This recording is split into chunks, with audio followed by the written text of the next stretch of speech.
الذي لا يدركه بعد الهمم ولا يناله غوص الفطن الذي ليس لصفته حد محدود ولا نعت موجود ولا وقت معدود ولا أجل ممدود فطر الخلائق بقدرته ونشر الرياح برحمته وودد بالصخور ميدان أرضه ثم الصلاة والسلام على رسول الثقلين محبوب رب المشرقين والمغربين وسيلتنا في الدارين جد الحسن والحسين أبي القاسم محمد صلی اللہ محمد وآل محمد آواز بلند نعرہ صلوات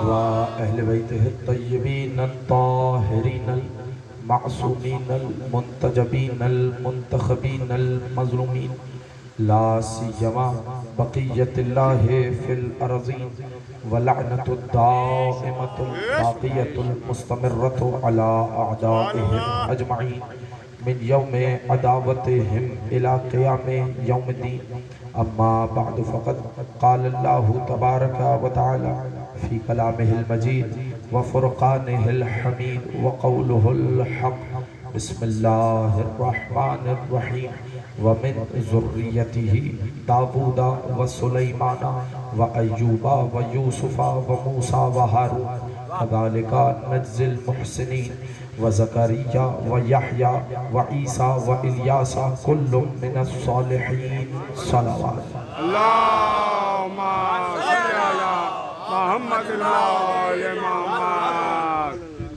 حاضرین گرامی قدر علی جناب محترم حسن مہدی صاحب نے حکم دیا کہ آج کی مجلس عزا میں حضرت زید شہید کو عنوان سخن قرار دیا جائے اللہم صلی علی محمد وعلی محمد وعجل خیر آواز بلند نعرہ صلوات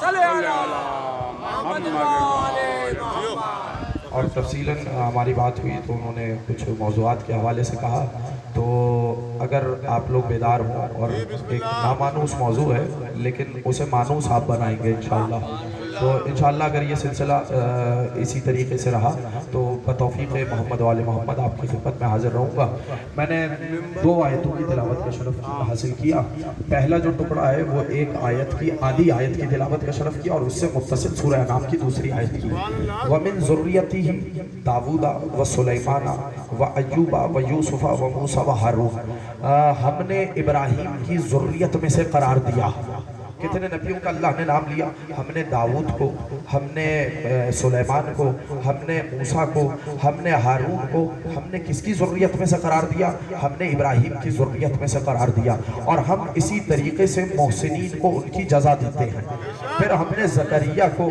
ہم نے یحییٰ کو ہم نے عیسیٰ کو اور الیاس کو ابراہیم کی ذریت میں سے قرار دیا اور ان میں سے ہر ایک اللہ کا صالح بندہ ہے اب اگر توجہ فرمانے تو ہارون رشید کا دربار ہے امام موسیٰ کاظم یہاں پر موجود ہیں اور ایک مرتبہ ان سے سوال یہ ہوتا ہے کیفا قلتم انا ذریت النبی آپ نے یہ کیسے کہہ دیا کہ آپ رسول کی اولاد میں سے ہیں توجہ فرمائیے گا ایک ایک بندے کی توجہ چاہ رہا ہوں دیکھیے جو مجھے حکم ملا ہے مجھے وہی پڑھنا ہے آپ نے توجہ فرمانی ہے کیفا قلتم انا ذریت النبی آپ نے کیسے کہہ دیا کہ میں ذریت نبی ہوں میں رسول کی اولاد میں سے ہوں حالانکہ جو آپ کا رشتہ ہے وہ یہ ہمارا رشتہ ہے آپ بھی رسول کے چچا کی اولاد میں سے ہیں ہم بھی رسول کے چچا کی اولاد میں سے ہیں پھر آپ نے یہ کیسے کہہ دیا کہ آپ ذریت نبی میں موجود ہیں تو ایک مرتبہ میرے امام نے اسی آیت کی تلاوت کا شرف حاصل کیا اور ایک مرتبہ آیت کی تلاوت کرنے کے بعد کہا کہ عیسیٰ کو اللہ نے ابراہیم کی نسل میں سے قرار دیا تو اب میرا سوال یہ ہے من ابو عیسیٰ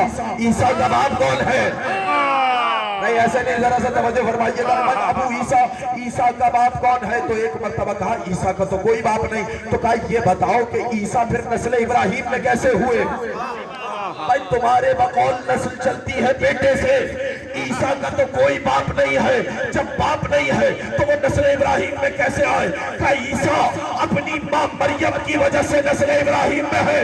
کہ بس یہی جواب ہے، جب عیسیٰ مریم کی وجہ سے نسل ابراہیم میں ہو سکتے ہیں، ہم بھی اپنی جدہ فاطمہ کی وجہ سے ذریت رسول میں ہو سکتے ہیں۔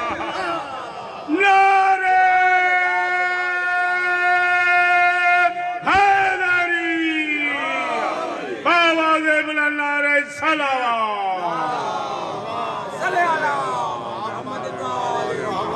حضرت سید کو حق ہے، سادات کہاں سے نکلے، کہاں سے چلے؟ کہا صاحب رسول کی اولاد سے۔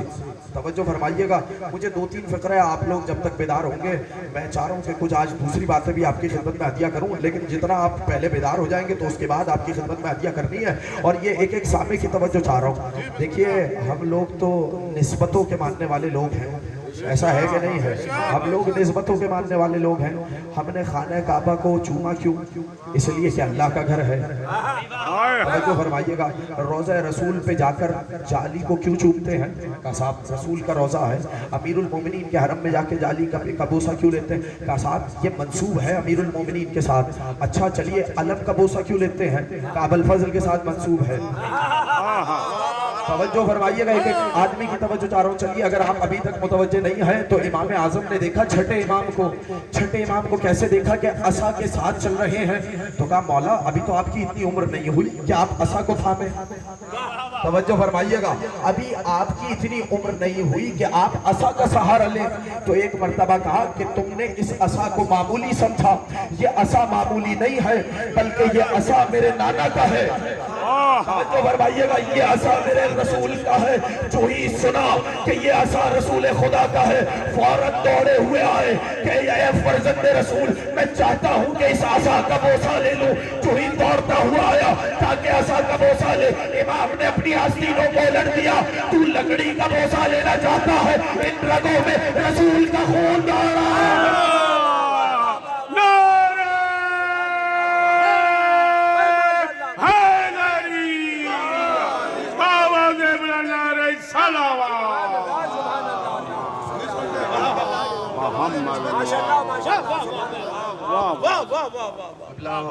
حضرت مولانا باقر حسین زیدی صاحب تشریف فرما ہے، اگر وہ تشریف لے آئیں آگے، بلکہ ان کی اجازت سے موضوع کو آگے بڑھا رہا ہوں۔ اگر سارے افراد متوجہ ہو جائیں تو قبلہ اگر اجازت ہو تو نسبتوں کے لوگ ہیں ہم، توجہ فرمائیے، نسبتوں کے لوگ ہیں تو ہم تو چھڑی کو اس لیے بوسہ دیتے ہیں کہ یہ منسوب ہو گئی ہمارے ابو الفضل العباس کے ساتھ۔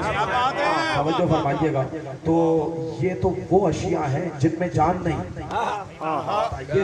کہ عظمت سادات کتنی ہوئی، جنہیں فاطمہ اپنا بیٹا کہیں۔ توجہ فرمائیے گا، جنہیں فاطمہ اپنا بیٹا کہیں۔ اور یہ میں نے ایسے نہیں کہا، چلیے میں بہت ساری روایات ہیں لیکن میں چاہ رہا ہوں کہ 1-2 روایات آپ کی خدمت میں عطیہ کر دوں۔ اسی لیے میرے رسول نے فرمایا تھا من رعا اولادی ولم یقم بین یدیہ، اگر کوئی میری اولاد کو دیکھے اور اس کے احترام میں کھڑا نہ ہو، آئیے گا، اس کے احترام میں کھڑا نہ ہو۔ اور روایت پوری آپ نے سنی ہے، کئی روایات ہیں اور اسی مضمون کی روایات ہیں کہ من رعا اولادی ولم یقم بین یدیہ، اگر کوئی میری اولاد کو دیکھے اور اس کے احترام میں کھڑا نہ ہو تو ہوگا کیا؟ ابتلاہ اللہ ببلاء لا دواء لہ، تو پروردگار اسے ایک ایسی بیماری میں مبتلا کرے گا جس کی دوا نہیں ہوگی۔ ابھی بھی توجہ نہیں ہے، میں دوسری روایت پڑھ دیتا ہوں جب تک آپ لوگ بیدار نہیں ہوں گے۔ یہ جتنے آخر تک لوگ بیٹھے ہوئے ہیں ذرا صلوات پڑھیں محمد محمد باواز بلند نعرہ صلوات، صلی علی محمد وآل محمد۔ نہیں توجہ چاہیے مجھے تھوڑی دیر کے لیے، آپ کی یہ جتنے لوگ آگے بیٹھے ہوئے ہیں یہ اگر بیدار ہو جائیں گے تو مجھے حضرت زید کے حوالے سے بات کرنی ہے، لیکن پہلے مقدمتاً تمہیداً یہ 2-3 جملے تو سماعت کر لیں۔ عجیب روایت دیکھی، من رعا اولادی ولم یکن بین یدیہ فقط جفانی، جو اس نے میری اولاد کو دیکھا اور اس کے احترام میں کھڑا نہیں ہوا اس نے مجھ پر جفا کی۔ ومن جفانی فہو منافق، اور جس نے مجھ پہ جفا کی وہ منافق ہے۔ میں جملہ کہوں، اس کا مطلب یہ ہے کہ فقط علی سے بغض رکھنے والا منافق نہیں ہے، بلکہ علی کی اولاد سے بغض رکھنے والا بھی ہوگا. نعرہ حیدری.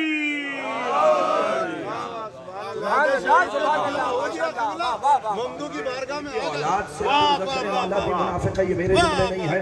اچھا میں پڑھتا چلے جاؤں گا عظمت سادات کے حوالے سے پھر کبھی صحیح, لیکن عجیب و غریب موضوع ہے.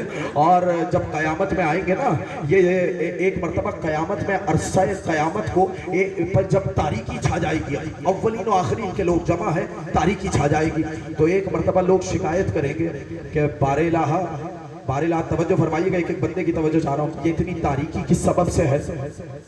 اتنی تاریکی تو ابھی تک نہیں ہوئی, یہ تاریکی کس سبب سے ہے؟ تو ایک مرتبہ کچھ دیر کے بعد ایک گروہ آئے گا جن کے آنے کی وجہ سے اتنا نور پھیلے گا کہ پورے عرصہ قیامت پہ روشنی چھا جائے گی. فرمائیے گا, میری جانب متوجہ رہیے گا, عرصہ قیامت پہ روشنی چھا جائے گی. اب سوال ہوگا پروردگار یہ گروہ کون سا ہے؟ کیا یہ انبیاء کا گروہ ہے؟ کہ نہیں انبیاء کا گروہ نہیں. کیا یہ شہداء کا گروہ ہے؟ کہ نہیں شہداء کا گروہ نہیں. کیا یہ ملائکہ مقرب ہے؟ کہ نہیں ملائکہ مقرب نہیں. کہ بار الہ یہ گروہ کون سا ہے؟ کہ خود ان سے سوال کرو. جب ان سے سوال ہوگا کہ آپ لوگ کون ہیں, کہ آپ کے نور کی وجہ سے یہاں پر روشنی چھا گئی, تو وہ ایک مرتبہ فخر کر کے کہیں گے نحن ذریت رسول اللہ و ذریت علی بن ابی طالب. نعرہ حیدری. بآواز بلند نعرہ صلوات.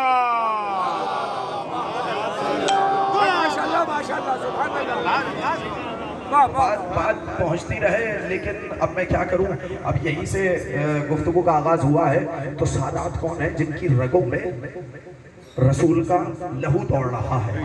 اچھا, اتنی پشتوں کے بعد جو ابھی سید ہیں ان کا احترام جب واجب ہے, تو یہ بتائیں کہ جو جن کا اور رسول کا فقط 3 پشتوں کا فاصلہ ہو, جو توجہ فرمائیے گا, جن کا اور رسول خدا کا فقط 3 پشتوں کا فاصلہ ہو. جتنے لوگ یہاں پر بیٹھے ہیں اگر متوجہ رہیں تو میں یہیں سے اب جو بات کرنا چاہ رہا ہوں کہ نہایت اہم بات ہے اور یہیں سے گفتگو آگے بڑھ جائے گی.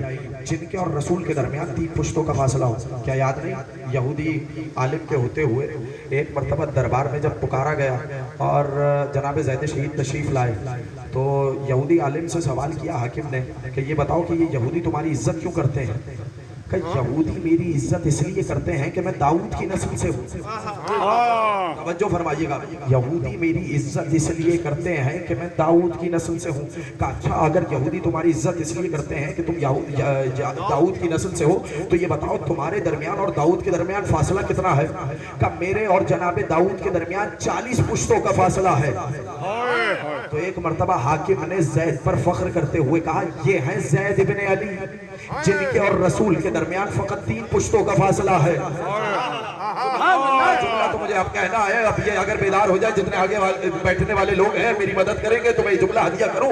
اس کا مطلب یہ ہے, تو ایک مرتبہ یہودی عالم پکار کے اٹھا اور کہا کہ تمہیں تو پھر زید کا احترام کرنا چاہیے, تمہیں تو زید کی تقریب کرنا چاہیے, اس لیے کہ جس منصب پہ بیٹھے ہو یہ منصب تمہیں ان کی وجہ سے ملا ہے. اس نے پلٹ کے حاکم نے کہا کہ میں زید کی عزت کو واجب سمجھتا ہوں, کہ اگر زید کی عزت کرتے ہو, زید کی عزت کو تقریب کو واجب سمجھتے ہو, تو پھر منصب چھوڑو اور اس منصب کو زید کے حوالے کرو.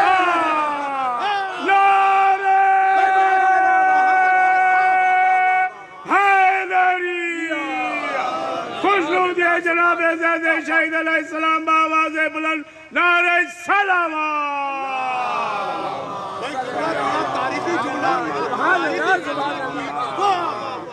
یعنی اب میں جملہ کہہ رہا ہوں یہاں پر, یعنی وہاں پر کم از کم ایک فیصلہ تو ہوا کسی کی شخصیت کو ماننے سے. فرمائیے گا, میں نے ایک جملہ کہہ دیا, کسی کی شخصیت کو ماننا اور بات ہے, اس کی شخصیت کو منصب کے ساتھ ماننا اور بات ہے.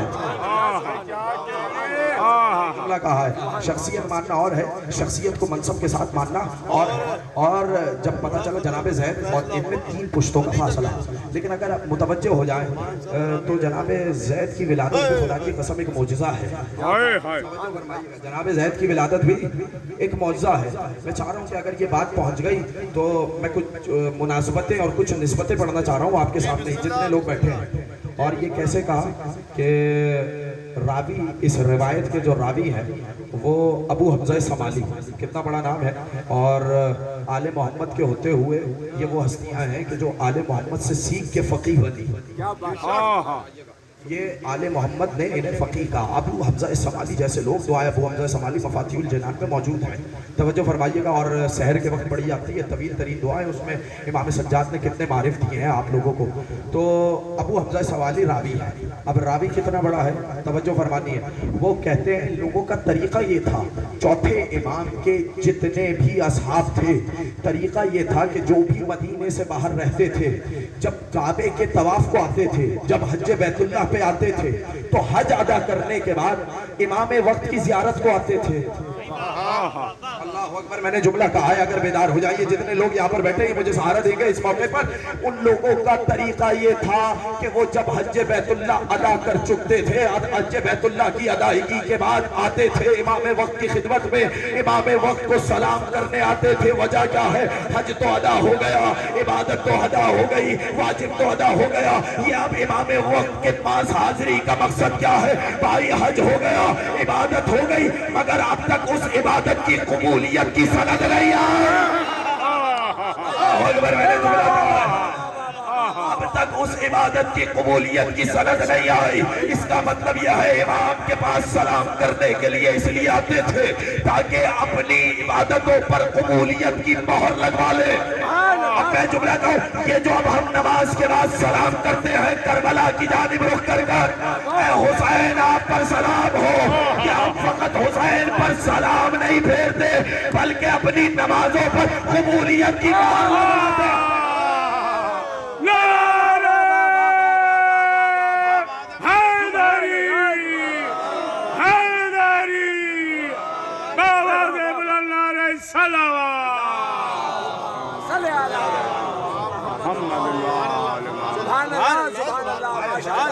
اور آج امام کی خدمت ہے.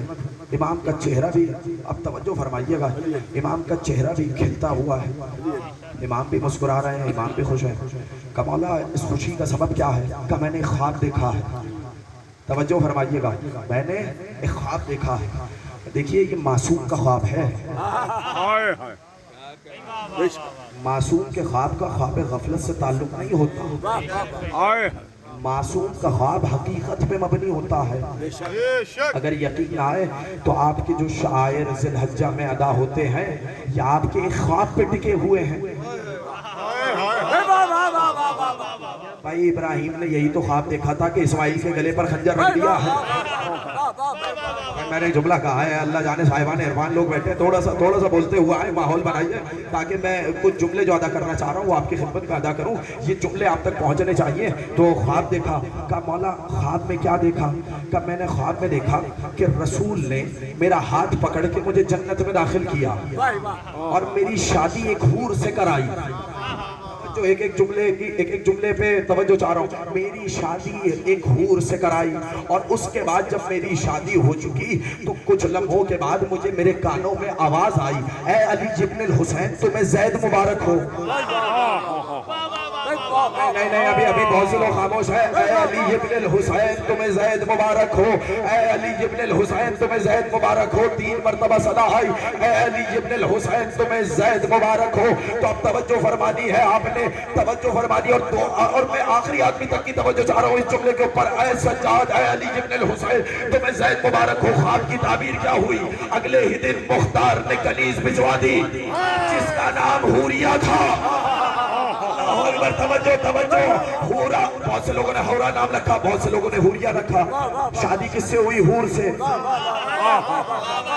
توجہ چاہ رہا ہوں میں آپ لوگوں کی. دیکھیں شادی ہوئی حور سے. نام بھی تھا حورا یا حوریہ. بہت سے لوگوں نے حوریہ نام لکھا، بہت سے لوگوں نے حورا نام لکھا. شادی کرائی حور سے، مختار نے کنیز بھیج دی. نہیں ابھی آپ لوگوں نے اگر پہنچ جاتے. دیکھیے امام کے پاس جب کوئی تحفہ بھی آتا ہے نا، خدا کی قسم یہ امام کی نظریں ہماری جیسی نہیں ہیں کہ اگر کوئی ہمیں تحفہ دے، کوئی ہدیہ دے تو پہچان ہی نہ سکے کہ اس میں حلال کتنا ہے حرام کتنا ہے. ہماری نظریں ہیں جو حلال و حرام کو نہیں پہچان سکتی. مختار نے تحفہ بھیجا اور امام نے قبول کیا. نہیں توجہ جناب شدیدہ خاتون کا واقعہ اگر ذہنوں میں ہو تو امام نے مال بھجوا دیا تھا واپس. کہ نہیں تمہارے مال کی ہمیں ضرورت نہیں. اللہ اکبر. میں جملہ کہنا چاہ رہا ہوں, مختار کا مال قبول کیا. مختار نے کنیز بھیجی اور امام وقت نے اس کنیز کو قبول کیا. میرا جملہ آپ کی سماعتوں کو نظر کر رہا ہوں. خواب میں کیا دیکھا امام نے کہ رسول نے ہاتھ پکڑ کے جنت میں داخل کیا. خواب دیکھا, خواب اللہ ڈالتا ہے. جنت میں شادی رسول نے کرائی. تو اب جو لوگ مختار پہ دشنام درازی کرتے ہیں ان کے لیے ایک ہی جواب ہے, خواب اللہ دکھاتا ہے, تعبیر مختار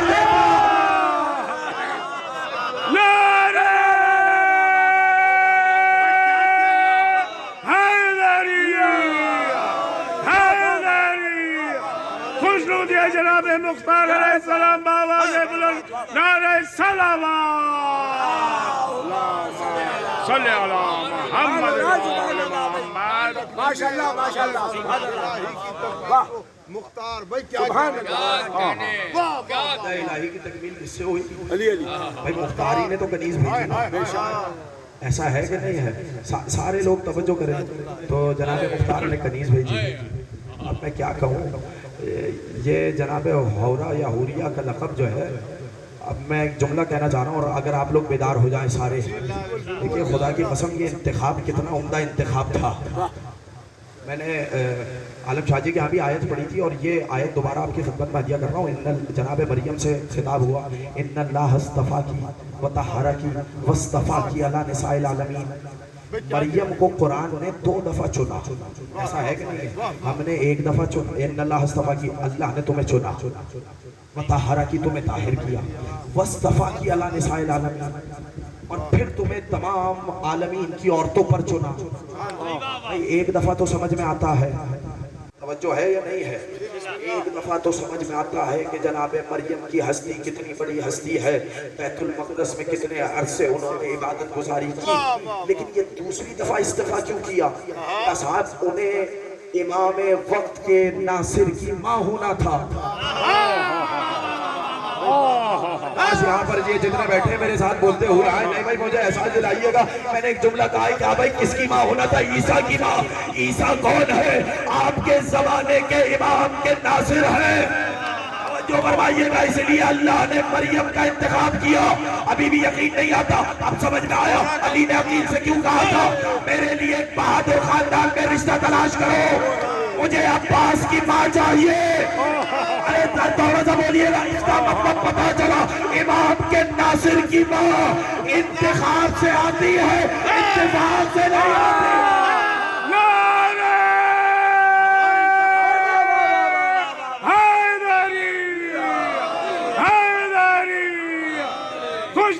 قائم علی محمد امام زمانہ عجل اللہ فرجہ بآواز بلند نعرہ صلوات.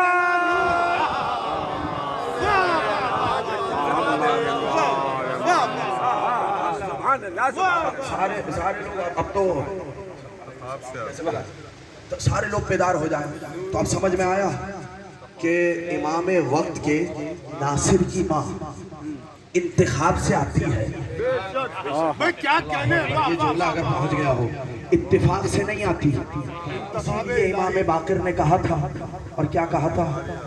لَقَدْ انْجَبَتْ أُمُّكَ يَا زید. خدا کی قسم اے زید تمہاری ماں کتنی نجیب ہے. توجہ ایک آدمی کی چاہ رہا ہوں, اے زید تمہاری ماں کتنی پاکیزہ ہے. نہیں آپ نے جملے کو سرسری لیا, میں مکمل ابھی آدھا جملہ میں نے چھوڑا ہے, لیکن آپ لوگ اگر بیدار ہو جائیں. لَقَدْ انْجَبَتْ أُمُّكَ يَا زید, اے زید تمہاری والدہ کتنی پاکیزہ ہے. ابھی آپ کے ذہنوں میں آیا کہ حضرت مختار نے کنیز بھیجی اور امام نے اس سے عقد کیا. توجہ فرمائیے گا آخری آدمی تک, اگر یہ بات پہنچ گئی آپ لوگوں پر. لَقَدْ انْجَبَتْ أُمُّكَ يَا زید, دیکھیے تانا دیا تھا حاکم نے دربار میں بلا کر. جب جناب زید شہید کا نام ایک مرتبہ ہر کسی کی زبان پہ حضرت زید شہید کا نام تھا, اور حاکم وقت گھبرایا اور کہا کہ ہر کسی کی زبان پہ زید کا نام ہے, کہیں زید ہی حکومت کے مالک نہ بیٹھے. لوگوں کی نگاہوں میں زید کی عزتوں میں اضافہ ہو رہا ہے. تو کہا کیا کیا جائے؟ مشیروں کو بلایا, وزیروں کو بلایا, مشورہ کیا, کہا زید کو بلائیں دربار میں اور اس دن اذن عام دے دیں کہ آج جو چاہے دربار میں آ سکتا ہے. میں آپ کے ذہنوں میں بھی ہے حکومت وقت کے پاس حکومت کے محل میں ہر فرد کی تو رسائی نہیں، لیکن جب کہا نا کہ آج اس نے عام دے دے کہ جو بھی چاہے وہ دربار میں آ سکتا ہے، توجہ فرمائیے گا، اور جب زید آ جائیں تو جب وہ سلام کرے تو منہ پھیر لیجئے گا، توجہ ہے یا نہیں ہے؟ بیٹھنے کے لیے جگہ نہ دیجیے گا تو خود ہی لوگوں کی نگاہوں میں زید کی عزت کم ہو جائے گی۔ اب توجہ چاہ رہا ہوں ایک ایک بندے سے، اور یہ بات اگر پہنچ گئی تو میں یہیں سے گفتگو آگے بڑھ جائے گی، اور میں اس مقام پہ رکنا نہیں چاہ رہا، مجھے چاہ رہا ہوں کہ کچھ فضائل ہیں جو میں آپ لوگوں کے گوش گزار کروں۔ تو ایک مرتبہ حضرت زید کو بلایا گیا، اور جب حضرت زید پہنچے اور تو حضرت زید نے سلام کیا۔ اب بیٹھنے کی جگہ نہیں ہے، حضرت زید سلام کر رہے ہیں، تو خلیفہ وقت نے توجہ نہیں دی، حاکم وقت نے توجہ نہیں دی، تو ایک مرتبہ جلال آیا، توجہ ہے یا نہیں ہے؟ اس لیے کہ علی کا خون بولتا ہی دربار میں ہے۔ اب اس سے بڑا کیا میں جملہ ادا کروں؟ توجہ فرمائے، ایک بندے کی توجہ چاہ رہا ہوں، علی کا خون بولتا ہی دربار میں ہے۔ ایک مرتبہ جلال آیا، اور جلال میں آنے کے بعد کہا السلام علیکہ یا احول، اے لوچے چشم والے تجھ پر میرا سلام، اے ٹیڑھی آنکھ والے تجھ پر میرا سلام۔ اور کتنا ترجمہ کروں؟ اے ٹیڑھی آنکھ والے تجھ پر میرا سلام۔ بھئی آنکھ ٹیڑھی تھی جبھی تو صراط مستقیم نظر نہیں آ رہی تھی۔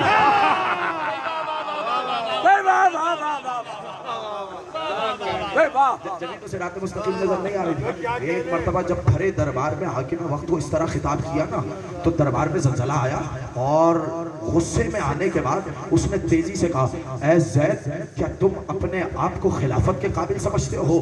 تمہاری ماں کنیز تھی۔ اللہ اکبر، کتنا بڑا طعنہ دیا، تمہاری ماں کنیز تھی اس لیے تم خلافت کے لائق نہیں۔ اب جواب سنیے گا جناب زید شہید کا، بھرے دربار میں میں نے ایک جملہ کہا تھا، علی کا خون بولتا ہی دربار میں ہے، کہ تم خلافت کے لائق نہیں۔ کیوں لائق نہیں خلافت کے؟ اس لیے کہ تمہاری ماں کنیز تھی۔ تو ایک مرتبہ کہا اسماعیل کی ماں اسحاق کی ماں کی کنیز تھی، پھر بھی اللہ نے اسماعیل کو نبی بنایا کہ نہیں بنایا؟ نہیں سارے بولے میرے ساتھ، پھر بھی اللہ نے اسماعیل کو نبی بنایا، پورے عرب کا باپ بنایا۔ تو اب جملہ آپ کی سماعتوں کو ہدیہ ہے، خلافت کے لیے ماں کی آزادی شرط نہیں، ماں کی شرافت شرط ہے۔